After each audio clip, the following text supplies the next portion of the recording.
ऐसा देखिए, विपक्ष कह रहा है कि अब मोदी जी कमजोर पड़ रहे हैं, सरकार उनकी होते हुए भी विपक्ष चला रही है सरकार। बिल्कुल सही बात है। हाँ, क्या कारण है? कारण यही है कि जितने इन्होंने वादे किए, कोई भी आप वादा उठा के देख लीजिए, सिर्फ झूठ।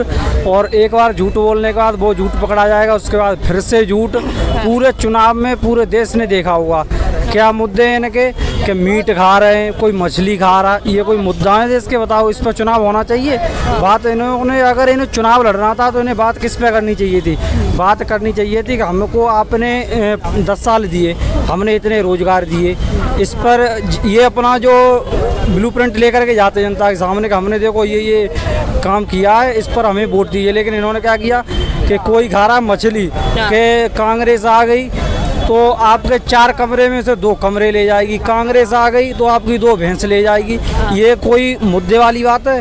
कांग्रेस ने इनकी 2 भैंसें और 4 भैंसें तो नहीं ली हैं, इनकी 400 जो बोल रहे थे ना हवा, 400 में से इनकी 200 छीन जरूर ली हैं। अच्छा। हाँ, विपक्ष ने मिल करके तो ये जरूर किया कांग्रेस ने। और जैसे ही अगली बार जैसे ही 2029 का चुनाव होगा, राहुल गांधी जी पूर्ण बहुमत के साथ सत्ता में आ रहे हैं और ये फेंकू महाराज हमारे जा रहे हैं। इन्होंने फेंक के बिना मतलब के मुद्दे देश में हिंदू मुस्लिमों को बांटने का काम कर रहे हैं। बस ये जो खाई है इसको बढ़ाने का काम कर रहे हैं और राहुल गांधी जी देश को जोड़ने का काम कर रहे हैं। हाँ। अच्छा, विपक्ष कहता है पहले मोदी जी पूरा सीना चौड़ा करके आते थे, अब सीना झुक चुका है उनका। सीना झुक चुका है, वो तो हटाइए, वो संसद में ही नहीं आ रहे हैं। आपने देखा होगा ये जो बजट पे जो भाषण है उसमें तो आए ही नहीं है लास्ट वाले उसमें। पहले तो मोदी जी ऐसा कोई भी मूवमेंट छोड़ते ही नहीं है जिसमें जहां उनको मौका मिल जाए बोलने का।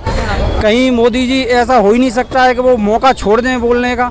इस वाले में तो वो बच रहे हैं राहुल गांधी जी के सामने जाने से कि कैसे भी इस बंदे से बचाओ भाई, मुझको अपने काम से मीडिया से दूर रखो, तो वो इसे दब के सरकार चला रहे हैं। मतलब राहुल गांधी ने डरा दिया है मोदी जी को। बिल्कुल, पहला जो भाषण था उन्होंने पहले भाषण में धुआंधार भाषण दिया, वो कॉन्फिडेंस बोल रहा था उनका। हाँ। तो उस भाषण के बाद से ही मोदी जी बच रहे हैं। और राहुल गांधी जी ने कहा ही था पहले ही कि मेरे अब जो सेशन होंगे उसमें ये जो सत्र चलेंगे, अब इसमें राहुल गांधी जी के सामने मोदी जाएंगे ही नहीं। और वो आप देख रहे होंगे बजट सत्र हो गया, मौका वैसे मोदी जी देखते रहते हैं, लेकिन इस बार मोदी जाए ही नहीं। अच्छा, मोदी जी ने राहुल गांधी का कहना है कि अग्निवीर योजना जो है हम हटवा के रहेंगे, चाहे सरकार जितना भी इसके लिए बोले। बिल्कुल, ये योजना हटनी चाहिए। अब देखो यहाँ पे अगर कोई आर्मी को लेकर के क्रेज ना हो, लेकिन मैं गांव से आता हूँ, किसान का बेटा हूँ।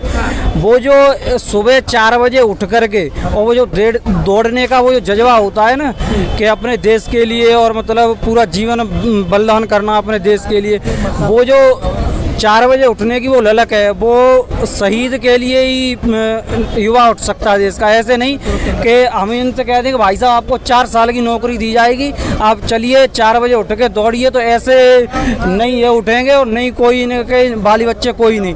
ये क्या ये ठेकेदारी हो गई, इस पर कोई देश का युवा नहीं उठेगा। ये तो बिल्कुल बेकार योजना है। और ये हाँ, उद्योगपति अपने लड़कों के लिए ये योजना लागू कर सकते हैं। क्यों?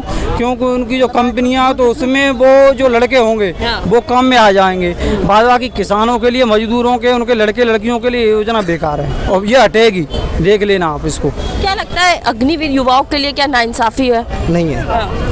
पहली बात तो ऐसे सुनो, ऐसे बहुत सारे देश हैं इस धरती पे जिसमें हर नागरिक को सेना में जाना पड़ता ही पड़ता है। इजराइल है, हर व्यक्ति में, चाहे वो प्रधानमंत्री का लड़का हो चाहे को, वो किस लिए होता है? ताकि कभी देश पर कोई हमला हो, कुछ भी हो, तो वो पूरा देश लड़ सके। अब जो 4 साल में वो करके आएगा उसको सरकार 25 लाख रुपया दे रही है। पहले 20 था, वो 25 किया गया है, ठीक है। उसके बाद भी उसको नौकरी के लिए कोटा खोला जाएगा उसका, ये गवर्नमेंट ने क्लियर कर दिया गया है, ठीक है। तो उसको और भी कितनी उम्र होगी उसकी? 20 साल, 22 साल, 24 साल में वापस आ जाएगा वो। 25 लाख रुपया उसके पास होगा। 25 लाख रुपये में वो छोटा मोटा अपना कोई व्यापार भी कर सकता है अगर नौकरी ना मिले, और वो नौकरी के लिए भी अप्लाई कर सकता है। ये थोड़ी है कि जो अग्निवीर बन गया उसको कहीं नौकरी नहीं मिलेगी, ऐसा तो कहीं नहीं लिखा है अग्निवीर योजना में। ऐसा तो कहीं नहीं है ना, वो कहीं नौकरी के लिए अप्लाई कर सकते हैं ना। ऐसी बहुत सारी जॉब है जो 32, 34 तक एज में अप्लाई होती है, तो अग्निवीर करके वो वापस आके भी इस हिंदुस्तान में कहीं रोजगार उसको जरूर मिलेगा, ठीक है। अब बात आती है, भैया ने एक बात बोली है, आपने इनसे क्वेश्चन किया था कि विपक्ष सरकार चला रहा है। मैडम, ऐसा कभी नहीं हो सकता। विपक्ष कैसे सरकार चला देगा? ये बिल विपक्ष बना रहा है। ठीक है। और एक बात बोलिए कि मोदी जी से डर रहे हैं, राहुल जी से डर रहे हैं मोदी जी। ये तो जब भाई बोल रहे थे ना, तो इन आसपास सभी भाइयों के चेहरे पे जो स्माइल थी ना, वो बता रही थी कि भाई कैसा बोल रहे हैं, कि मोदी जी कितना डर रहे हैं। मोदी जी राहुल से क्या, राहुल की मम्मी से नहीं डरे, उससे पहले और भी जो थे राहुल से बड़े बड़े लीडर, वो नहीं डरे। मोदी जी से डर के चिदम्बरम था, कहाँ है, दिखता है आजकल, छुप गया ना, क्यों छुप गया? और ये मोदी जी के डर से ही कांग्रेस छोड़ छोड़ के बीजेपी में आ रहे हैं। क्यों आ रहे हैं वो? उन्होंने कुछ गलत कर रखा है तभी आ रहे हैं ना।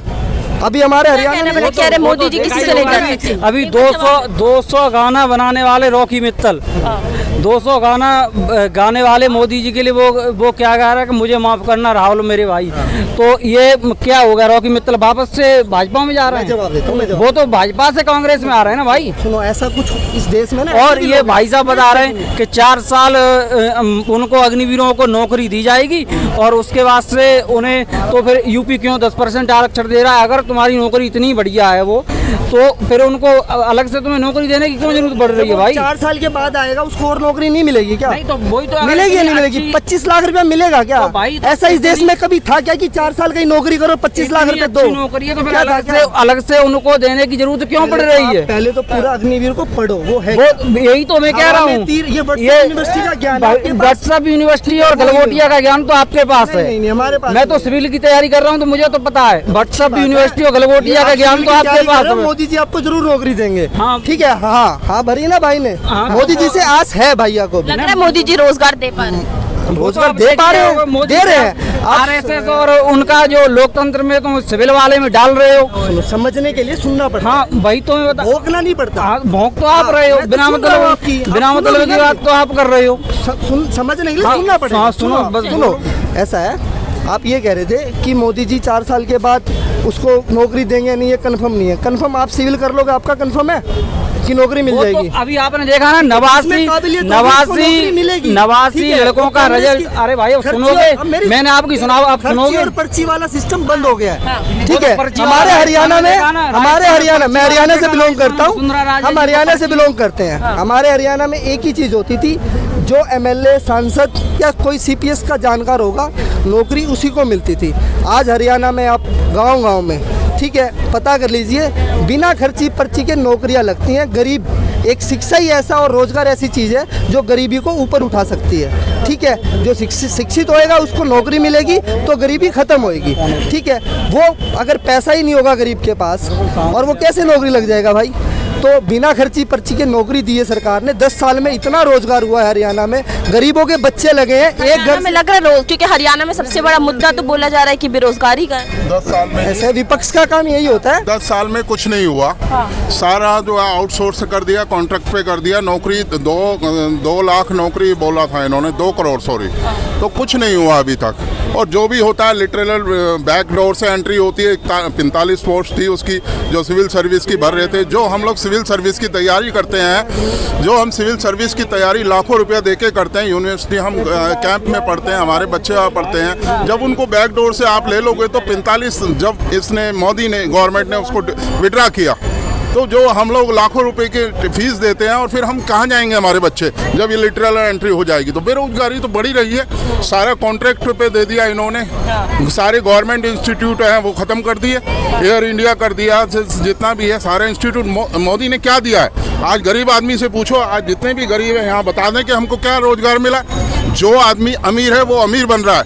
आज जो है रोजगार को ऑनलाइन कर दिया। मेरे पास दुकान नहीं है, मेरे पास दिमाग है तो मैं घर से ही दुकान, मेरे पास दुकान नहीं है तो मैं घर से ही ऑनलाइन कर लूँ। आज एक जो ठेले, जो खोमचे वाला है, वो बेचारा भूखा मर रहा है। ये चीज़ें हैं, तो कहाँ रोजगार कहाँ मिला है? रोजगार की बात करते हैं, ये रोजगार कहाँ मिला है? रोजगार मिला है। पहले बात तो इन्होंने बोला गरीब का क्या भला होता है। ये आयुष्मान योजना है, गरीबों के लिए होती है भैया। 5 लाख रुपए तक का बीमा फ्री है, आयुष्मान योजना। वो अगर वो नहीं होता तो गरीब मरता ना वो क्यों नहीं दे? रोजगार भी सुनो, रोजगार भी एक तो सुनो, 18% आप हर चीज पे टैक्स लगा देंगे तो क्या रोजगार मिलेगा? ये तो गवर्नमेंट टैक्स से चल रही है। कैलकुलेट करो, वो पहले से कम ही बैठता है। कैलकुलेशन तो आप कैलकुलेशन करो ना, कैलकुलेशन है नहीं। पहले वाला सब भूल गए, 14 से पहले वाला सब भूल गए हो आपने। 14 से पहले वाला भी याद करो, वो कितने स्लैब थे, वो स्लैब गिनो ना। टैक्स लग रहा है, आप हरियाणा में डाले ना भाई। 28% आम आदमी दे रहा है टैक्स, ठीक है। आम आदमी इस देश का हाँ। नहीं है क्या वो? तो वही तो बता रहे, तुम कह रहे पहले से ज्यादा लग रहा है, कैसे लग रहा है पहले से ज्यादा? ये रोड पहले भी तो मिल रही थी सुविधाएं। पहले आप ऑब्जेक्शन, देश के पहले कैसे थे? महंगाई रेट मालूम है आपको कितनी है? भैया महंगाई रेट मालूम कितनी है? महंगाई किसी से नहीं रुकनी। आप अपनी आय भी तो देखो, आय रेट कितना है, कितनी हो गई? कितना आप देखो ना किसान की भैया। पहले मजदूरी कितने रुपए थी? मजदूरी, हाँ जोड़ो, दोगुनी हो गई है जो 300 रुपए बचाते थे, अभी क्या बच रहा है? और अब कितना बचाते हो? महंगाई तो ट्रिपल हो गई है, ठीक है। तो 500 में जी बच रहा है। क्या कहना बताइए, कह रहे रोजगार मिल रहा है, रोजगार बेरोजगार फिर रहे हैं। 30 साल 32 साल के लड़के हो गए, रोजगार क्रिएट नहीं कर पा रहे हैं आप। क्या यार 10 साल में सब देखो, सही हो जाए। कुछ क्रिएट करोगे तब रोजगार बढ़े, इतना मिलेगा लोगों को, ठीक है। कि उसको सही करने एक में संस्थान बनाया उन्होंने। जब देश आजाद हुआ था यहाँ सुई तक नहीं बनती थी। क्या 70 साल में कुछ तरक्की नहीं हुई? इन्होंने सब जो है रिनोवेट किया है उसको, कोई नई चीज नहीं पैदा हुई है। और जितने भी संस्थान हैं उनको सबको प्राइवेट किया है। टोटली मान लीजिए चंद्रयान ये पहले से बना हुआ था, इन्होंने रिनोवेट किया। इसरो आज नहीं स्टेब्लिश हुआ है, इसरो आज स्टेब्लिश नहीं हुआ है, ठीक है।